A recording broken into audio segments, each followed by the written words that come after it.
jalapeno cheddar biscuits with chipotle chorizo gravy. The first thing you want to do is shred your butter. I just use my microplaner here and I shred a whole stick of butter. When it's done, I'll throw it back in the freezer. I'm going to dice up some jalapenos, shred my cheddar, and then I'm going to prepare all the dry ingredients.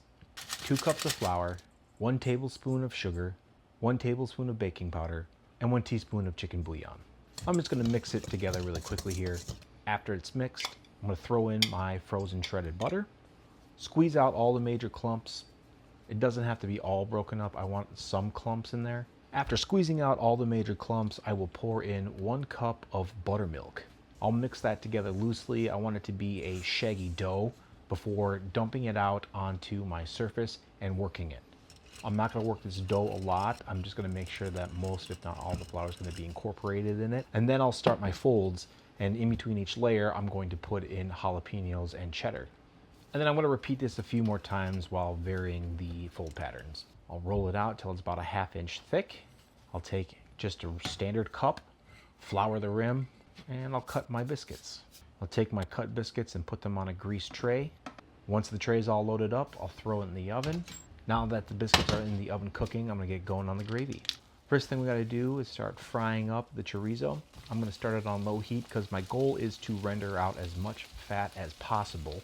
Once the oil starts separating from the meat and then you start getting some fond sticking to the bottom of the pan, that's my cue to go ahead and put in my flour. I'm not going to take an exact measurement. I'm just going to dust it in and mix it until it's no longer soupy. And then we'll add in our milk, but here's the little twist. I took a whole can of chipotles and adobo and put that in my NutriBullet, and I added about a cup of buttermilk into there. I blended that up, passed it through a strainer, and made sure to squeeze out all the moisture out of there into another bowl so I can maintain a nice silky texture. Now that we have our chorizo roux, we're gonna go ahead and add back in that chipotle buttermilk, paprika, garlic and onion powder, Mexican oregano, and black pepper. Mix it all together, and you can see that the texture is already generally thick. I'm gonna add just a little bit more buttermilk in just to loosen it up, mix it together, and then transfer it to a smaller pot and put it on lower heat while we get our eggs. Now, I like my eggs basted, especially for biscuits and gravy, because I feel like it retains more of the runny yolk.